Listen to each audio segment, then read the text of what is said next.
to start learning your Chinese. So where do you start? How do you start? Where did you start with your English or your mother tongue? So firstly, I would suggest listening. It is very important to listen to familiarize yourself with the different sounds of the new language. There is intensive listening and casual listening. So intensive listening is when you listen for the sounds, recognizing the different sounds, the subtlety of the sounds, how they are different from your own mother tongue sounds. Casual listening, you can do at any time. First, learn the new sounds of the new language. How? Learn the Chinese alphabet just like you did when you were learning English or your other mother tongue. Okay, you want to listen and understand, and you want to speak and be understood. So listen to the new sounds, articulate the new sounds, and you start with the Chinese alphabet, which is different to the English alphabet. It's not A, B, C, D, E, F, G, H, I, J, K, and so forth. Chinese alphabet begins with the Chinese Pinyin consonants, which are often grouped in sets of 4 by similar pronunciation characteristics, which are based on the placement of articulation and sound production.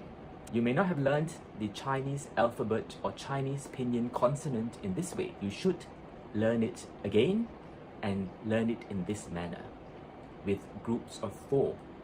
Yep, the first group you might have heard of is BPMF. Second group is DTNL. These are the groups that you should learn together. We'll go through that in subsequent videos carefully, but now I just want to continue with telling you about the ways how to start and where to start. Okay, listen to the new tones and speak out the tones. That's most important. Even if you have been learning Chinese for a year or 2, you can still improve on your articulation of the Chinese alphabet and the tones. Listen to your own pronunciation and articulation, and you may find lots of room for improvement.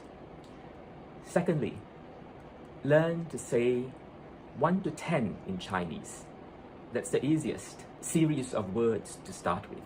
When you were a child, we learned 1, 2, 3, 4, 5, 6, 7, 8, 9, 10. So in Chinese, 1 to 10, in which you can learn 10 different sounds.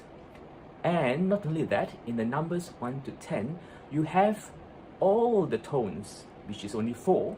You have all the 4 tones of the Chinese sounds. You perfect this and you would have learned the 4 tones and technically apply this to all other words in Chinese. Unlike the English alphabet, where you learn the alphabet, the letters, with a word. For example, A for apple, B for boy, C for cat, D for dog, E for elephant. But in Chinese, you would learn the Pinyin consonants differently.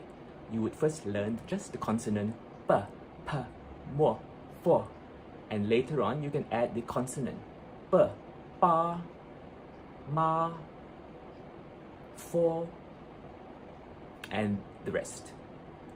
And then you learn it with the tones.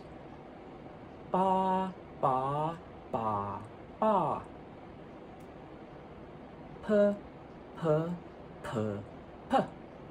Mo, mo, mo, mo. And so forth. It is very important. So while you're learning and perfecting the tones, you can start learning how to speak phrases. But you need to learn how to articulate and pronounce the sounds accurately. Otherwise, your phrases cannot be understood. Alright, we'll stop here today, and I look forward to seeing you again for the next few sessions where we'll concentrate on the Pinyin consonants and the numbers, the 1 to 10 numbers, and subsequently we will develop this skill into speaking phrases in Chinese.